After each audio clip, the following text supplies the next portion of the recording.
Ma'am எல்லா pregnant உமன்ஸுக்கு வர back pain நார்மலா மேம்?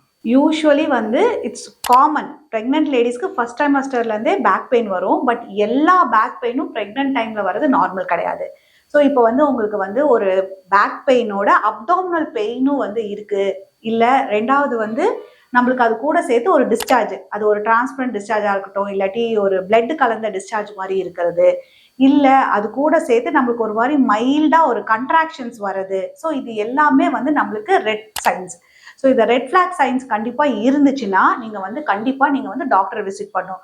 அதே மாதிரி பேக் பெயினோட சேர்ந்து உங்களுக்கு ஃபீவரும் இருக்குது அப்படின்னா நீங்கள் இந்த 3, அதாவது அப்டாமினல் பெயின், ஒரு டிஸ்சார்ஜ், ஒரு டிரான்ஸ்பரண்டாக ஒரு லிக்விட் மாதிரி டிஸ்சார்ஜ் வருது, இல்லை ப்ளீடிங் இருக்குது, இல்லை அது கூட சேர்த்து ஒரு மைல்டாக ஒரு கண்ட்ராக்ஷன்ஸ் இருக்குது, இல்லை அது கூட சேர்த்து ஃபீவர் இருக்குது. ஸோ இந்த மாதிரியான சைன்ஸ் எல்லாமே இருந்துச்சுன்னா நீங்கள் உடனே நீங்கள் வந்து விசிட் பண்ணுற கைனகாலஜிஸ்ட் கிட்ட போய் நீங்கள் பார்த்துட்டு இது என்ன மாதிரியான ஒரு பேக் பெயின் அப்படிங்கிறத நீங்கள் ஃபர்ஸ்ட்டு நீங்கள் பார்த்துக்கணும். ஸோ இது எல்லாமே வந்து ரெட் ஃபிளாக் சைன். மேம் வெறும் பேக் பெயின் மட்டும் தான் மேம் இருக்குது, இந்த மாதிரி ரெட் சைன்ஸ் எதுவுமே இல்லை. அப்போ எந்த மாதிரி ட்ரீட்மெண்ட் மேம் எடுத்துக்கலாம்?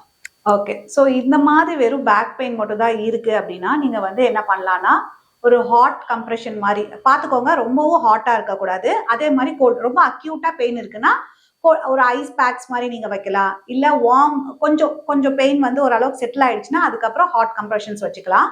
ஸோ இது பண்ணி பாருங்க. இல்லை நீங்கள் ஒரு மசாஜ் மாதிரி நீங்கள் பண்ணிக்கலாம். உங்கள் டாக்டரை கன்சல்ட் பண்ணிட்டு எக்ஸ்டர்னலாக க்ரீம்ஸ் அப்ளை பண்ணுறதோ இல்லை ஓரலாக டேப்லெட்ஸ் எடுத்துக்கிறதோ நீங்கள் வந்து, பட் அதுக்கு முன்னாடி நீங்கள் வந்து உங்கள் கைனகாலஜிஸ்ட்டை விசிட் பண்ணி அலார்மிங் சைன்ஸ் மாதிரி ஏதாவது இந்த பேக் பெயின் கூட சேர்ந்து இருக்கா, இல்லை இது ஜென்ரலாக வர ஒரு பேக் பெயின் தானா, ஸோ இதுக்கு ஏதாவது போஸ்டல் கரெக்ஷன்ஸ்லாம் தேவையாங்கிறதெல்லாம் நீங்கள் ஃபஸ்ட்டு அவங்க கிட்ட கேட்டுட்டு அவங்க ப்ரிஸ்கிரைப் பண்ணுறாங்க, அவங்களோட சூப்பர்விஷனில் நீங்கள் இந்த மாதிரியான மெடிகேஷன்ஸ் நீங்கள் தாராளமாக எடுத்துக்கலாம்.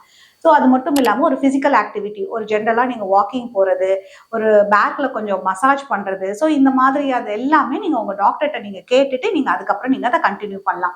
யூஸ்வலி இந்த ப்ரெக்னன்சி டைமில் நம்ம யோகா பண்ணும்போது உங்களுடைய மசில்ஸ் எல்லாமே நல்லாவே, இந்த டென்ஷனாக இருக்கிறது எல்லாமே நம்மளுக்கு ஒரு அளவுக்கு ரிலாக்ஸ் ஆகும்போது இந்த பேக் பெயின் எல்லாமே நல்லா செட்டில் ஆகும்.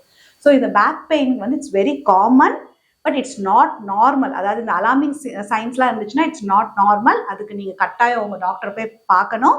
பட் ஜென்ரலாக இந்த மாதிரி ஒரு மைல்டாக தான் இருக்குது அப்படின்னா நீங்கள் உங்கள் டாக்டர்கிட்ட கேட்டுட்டு அதுக்கான ட்ரீட்மெண்ட்ஸை நீங்கள் தாராளமாக எடுத்துக்கலாம். ஸோ ப்ரெக்னன்சி டைமில் கண்டிப்பாக நிறைய பேத்துக்கு இந்த லோ பேக் பெயின் வந்திருக்கும் இல்லைங்களா? ஸோ உங்களுக்கும் அந்த மாதிரி ஏதாவது சஃபர் பண்ணுறீங்க, இல்லை உங்களுக்கு அதில் ஏதாவது சந்தேகங்கள் இருக்குது அப்படின்னா நீங்கள் வந்து கீழே தர நம்பருக்கு கால் பண்ணியோ டெக்ஸ்ட் பண்ணியோ உங்களுக்கான சந்தேகங்களை கேட்டு தெரிஞ்சுக்கலாம். மீண்டும் அடுத்த வீடியோவில் சந்திக்கிறேன். நன்றி, வணக்கம்.